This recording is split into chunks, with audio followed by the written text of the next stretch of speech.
रहा है आपको इस बार?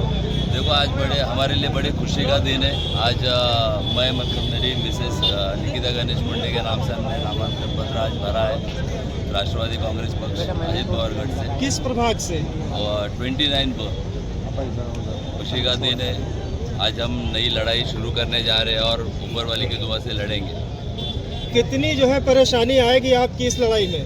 जो भी लड़ाई में परेशान है कि हम वो लड़ने के लिए तैयार है। जितनी आनी थी वो कम थी, अब आएगी उसके लिए उसको हम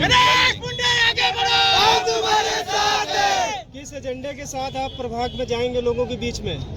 मेरा एजेंडा ये रहेगा कि मेरे 29 में बहुत सारे काम ऐसे पेंडिंग है जो मैं एक एज अ सोशल वर्कर रहकर बहुत जगह भागा, जो काम मेरे से नहीं हुआ। और ऐसे कुछ काम थे कि वो काम करने के लिए मुझे महानगर पालिका में जाना जरूरी था, एक नगर सेवक बनकर।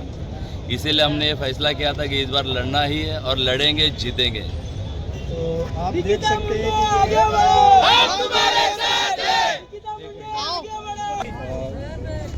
कालच तुम्ही पक्ष प्रवेश घेतला होता आणि आज किती कोणत्या प्रभागातून तुम्ही उमेदवारी नामांकन दाखल केलं? माझं नामांकन आम्ही केलेलं 29 मध्ये, वार्ड नंबर 29 मध्ये महिला वर्ग।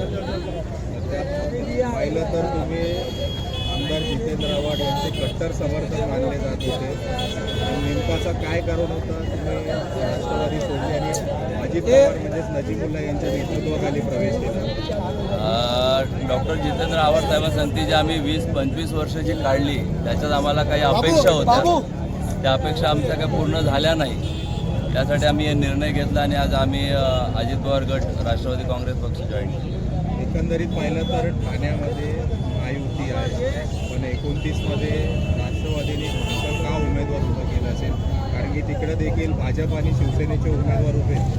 आता हे आमच्या पक्ष श्रेष्ठीला विचारावं लागेल, त्याबद्दल मी काही बोलू शकत नाही। कशा प्रकारे तुम्ही जनतेसमोर जाणार आहे या निवडणुकीत? जनतेसमोर जाण्याचं एक आमचं असं हे आहे की माझ्या वार्डात 29 मध्ये खूप सारी कामं आहेत, जी कामं झाली नाही। आम्ही वारंवार त्याच्यासाठी धावलो।